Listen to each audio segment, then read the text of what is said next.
Welcome back ناظرین، ہمارے ساتھ نیر حسین بخاری صاحب موجود ہیں، پیپلز پارٹی کے سینئر رہنما۔ نیر صاحب، آپ لوگوں کے دونوں کے درمیان جو ایگریمنٹ ہوا، جس کی کلوزز ہیں، جس پہ عمل درآمد نہیں ہوتا، آپ سمجھتے ہیں کہ یہ ایگریمنٹ پبلکلی لوگوں کو پتہ لگنا چاہیے کہ کیا ایگریمنٹ ہوا ہے آپ دونوں کے درمیان اور کس بنیاد پر آپ لوگوں کا اتحاد قائم ہے؟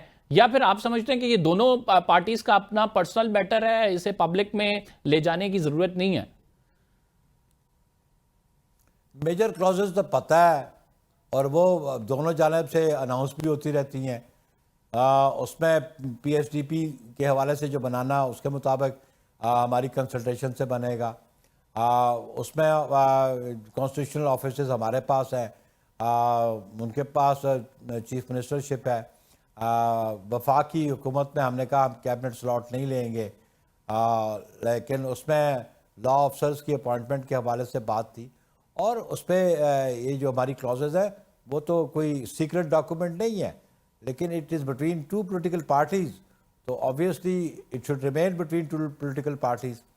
تو ہم سمجھتے ہیں کہ پرائم منسٹر شہباز شریف صاحب نے بالکل دونوں میٹنگز میں ہمیں ایشورنس دی ہے کہ ہم ان پہ عمل درآمد کریں گے۔ نیر صاحب، مسلم لیگ نون کے بہت سارے لوگ یہ بھی کہتے نظر آ رہے ہیں کہ یہ جو 2.5 سالہ فارمولہ ہے اس پر تحریک جو پاکستان پیپلز پارٹی کے زیادہ فوکس کیے ہوئے ہیں، وہ چاہتے ہیں کہ اب 2.5 سال بعد کوئی تبدیلی آئے اور بلاول بھٹو زرداری کو وہ کسی اور روپ میں دیکھیں، تو اس حوالے سے آپ کی جماعت کی کیا رائے ہے؟ دیکھیں جی، یہ تو ہائپوتھیٹیکل کوسچن ہے آپ کا، اور ان کے مجھے بتائیں کہ ان کی قیادت نے یہ بات کی ہے؟ نیم اینی مسلم لیگی who should say کہ this is the agreement. تو دیکھیں this is a hypothetical question. جو ہمارا ایگریمنٹ ہے ان کے سامنے ہے، اور اگر مزید کوئی ڈائلاگ ہونا ہے تو میری قیادت کے درمیان اور ان کی قیادت کے درمیان میں ہونا ہے۔ یہ جو آپ کہتے ہیں کچھ مسلم لیگی کہتے ہیں، آپ ان سے پوچھیں کہ یہ اس گفتگو میں شریک تھے یا ان کے پاس یہ ان کے پاس جو نالج، ان کی نالج میں کیسے یہ بات آئی؟ تو ہائپوتھیٹیکل کویسچنز بھی نہیں ہونی چاہیے، اور پریزمپشنز پہ بھی گفتگو نہیں ہونی چاہیے۔ جو چیز بھی ہوگی ہماری بڑی واضح ہوگی، لیکن یہ فیصلہ میری قیادت کرے گی یا پی ایم ایل این کی قیادت کرے گی، اور یہ سیکنڈ ٹیئر کی قیادت نہیں کرے گی، اور ٹاپ لیڈرشپ فیصلہ کرے گی جو بھی فیصلہ ہونا ہوا۔ ٹی ایل پی کو جو بین کیا گیا ہے، اس کو آپ کس طرح سے دیکھ رہے ہیں؟ آپ سمجھتے ہیں کہ ٹی ایل پی کا جو یہ بین ہے اب اس پر عمل درآمد ہوگا باقاعدہ؟ کیونکہ اس کو جو ابھی جو اطلاعات آ رہی ہیں، حکومت اس کو باقاعدہ supreme court of Pakistan reference نہیں بھیجے گی، بلکہ اسے فرسٹ شیڈیول میں ڈال دیا گیا انسداد دہشت گردی ایکٹ کے ذریعے۔ دیکھیں جی، بات یہ ہے کہ آپ اس کو مجھ سے کویشچن کرنے سے پہلے آپ ایگزامن کریں ان کا کنڈکٹ، ٹی ایل پی کا کنڈکٹ دیکھ لیں، 2021 میں کیا کیا، 2017 میں کیا کیا انہوں نے، ہیں جی، اور اس کے بعد پھر بین لفٹ بھی ہوا، لیکن ابھی ریسنٹ جو انسیڈنٹ ہوا ہے اس میں کوئی پولیٹیکل پارٹی اس قسم کا رویہ اختیار کرتی ہے یا اس قسم کا عمل کرتی ہے کہ جہاں پہ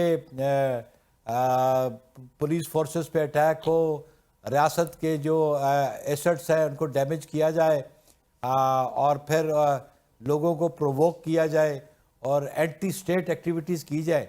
آبویسلی گورنمنٹ، پنجاب گورنمنٹ نے ان سارے ایشوز کو ایگزامن کیا، کیونکہ یہ پنجاب میں سارا ایشو کراپ اپ ہوا تھا، تو انہوں نے سجیسٹ کیا فیڈرل گورنمنٹ کو۔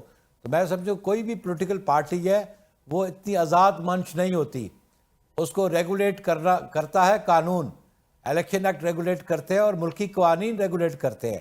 یہ کوئی پولیٹیکل پارٹی بنا لے تو اس کو کھلی چھٹی ہے، جو مرضی ہے وہ کرے، ریاست کے خلاف بھی بات کرے اور انسٹیٹیوشنز کے خلاف بھی بات کرے، اور دہشت گردی کی طرف بھی وہ راغب کرے لوگوں کو۔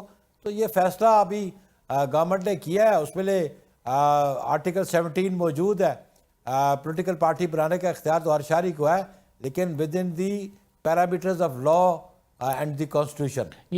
یہ آپ نے بڑی زبردست بات کی ہے کہ کسی بھی پارٹی کو اختیار نہیں ہے کہ لا اینڈ آرڈر کو وہ خراب کرے، اور اس کے نتیجے میں ہی یہ اسٹیپ لیا گیا ہے۔ لیکن نیر صاحب، ہم یہ دیکھتے آئے ہیں کہ ماضی میں بھی بہت ساری پولیٹیکل پارٹیز کو بین کیا جاتا ہے، ایسی ایکسٹریم آرگنائزیشن جو کہ مذہبی منافرت پھیلاتی ہیں اور اس کے بعد پھر وہ نئے ناموں سے آ جاتی ہیں اور ان کو آپریٹ بھی کرنے دیا جاتا ہے؟ اس کے لیے پھر نئی قانون سازی ہونی چاہیے. آپ سمجھتے ہیں کہ اس کے لیے نئی قانون سازی ہونی چاہیے اور یہ معاملہ نئی قانون سازی سے حل ہونا چاہیے؟ پنجاب حکومت کے حوالے سے ایک اور جو گندم کی ترسیل کے معاملے پر خیبر پختونخوا کی حکومت اور سندھ میں آپ کی حکومت بھی کہہ رہی ہے کیونکہ پنجاب میں گندم کی ترسیل جو ہے اس میں مسائل آ رہے ہیں. خیبر پختونخوا کہہ رہے ہیں کہ آپ نے اگر یہ فیصلہ برقرار رکھا کہ پابندی رکھی تو پھر ہم صوبہ ہم حق لیں گے، اور سندھ بھی یہی کہہ رہا ہے. آپ سمجھتے ہیں کہ سارے جو ایشوز ہیں وہ پنجاب حکومت کی طرف سے آ رہے ہیں اور وقتاً فوقتاً یہ ایشوز بڑھتے جا رہے ہیں؟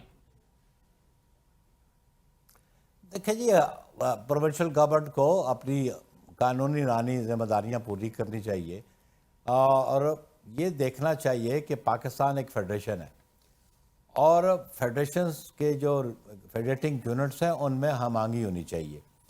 اگر اس قسم کے اقدامات کیے جائیں گے تو وہ فیڈریشن کی جو سالمیت ہے اس کو نقصان پہنچنے کا خطرہ ہے.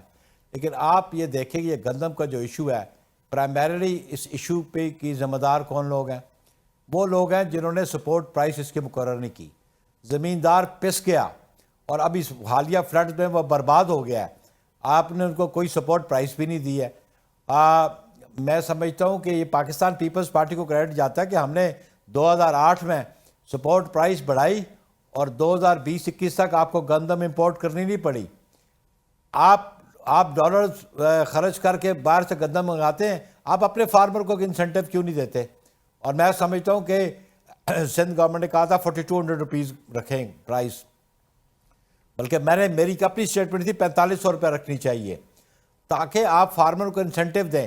پاکستان جو ہے نا اب کم از کم ایک ایگرو بیسڈ اکانومی ہے اور ہم سمجھتے ہیں کہ پاکستان خوراک میں خود کفیل ہو سکتا ہے.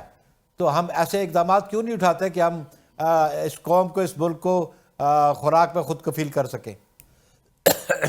بلدیاتی انتخابات کے حوالے سے بھی آپ لوگ سوالات اٹھا رہے ہیں. بلدیاتی انتخابات کیوں نہیں پنجاب حکومت کرا رہی؟ پورے ملک میں ویسے تو ہونے چاہیے بلدیاتی انتخابات، اور اس کے حوالے سے خیبر پختونخوا حکومت بھی یہ دعویٰ کر رہی ہے کہ آج بلدیاتی انتخابات کریں. آپ کو معلوم ہو جائے گا جو پی ڈی ایم کا ایک جوائنٹ وینچر تھا جو کہ اب ایک نئے طریقے، نئے روپ میں سامنے آیا، یہ کچھ بھی نہیں کر پائیں گے پنجاب میں. دیکھیں جی، آپ نے دیکھا پروونس آف سندھ میں ہماری پروونشل گورنمنٹ ہے، وہاں بلدیاتی انتخابات ہوئے جی اور وہ بلدیاتی انتخابات فنکشنل بھی ہیں. جی یہ بلدیاتی انتخابات کے ساتھ میں سمجھتا ہوں کہ 2021 میں اس کا ٹرنیور ختم ہوا، لیکن اس سے پہلے جو وفاقی حکومت تھی اور جو صوبائی حکومت تھی 2021 سے پہلے، انہوں نے بلدیاتی اداروں کو ڈس فنکشنل کر دیا اور اس وقت کے بہت سارے ڈسٹرکٹ کونسل کے چیئرمین اور میئرز بھی میری قیادت کے پاس بھی آئے اور ہم نے بھی آواز اٹھائی. یہ 3rd ایئر گورنمنٹ ہے under article 140 of the constitution. اس کے انتخابات ہونے چاہیے. اب یہ ایک دفعہ ایک قانون لاتے ہیں پھر اس میں امینڈمنٹ لے آتے ہیں، اور الیکشن کمیشن نے تو انتخابات کرانے ہیں جو پروونشل لوکل باڈیز لاز ہیں اس کے مطابق کروانے ہیں. میں سمجھتا ہوں 3rd ایئر گورنمنٹ بہت ضروری ہے کیونکہ جو ڈیولپمنٹ کے پروجیکٹس ہیں یہ بنیادی ذمہ داری لوکل گورنمنٹس کی ہے. بہت شکریہ. نیگر حسین بخاری صاحب ہمارے ساتھ موجود تھے، اپنی رائے کا اظہار کر رہے تھے. اتنا ہی ناظرین، اگلے پروگرام میں آپ سے ملاقات ہوگی. قمر زدی کو اجازت دیجیے. اللہ نگہبان.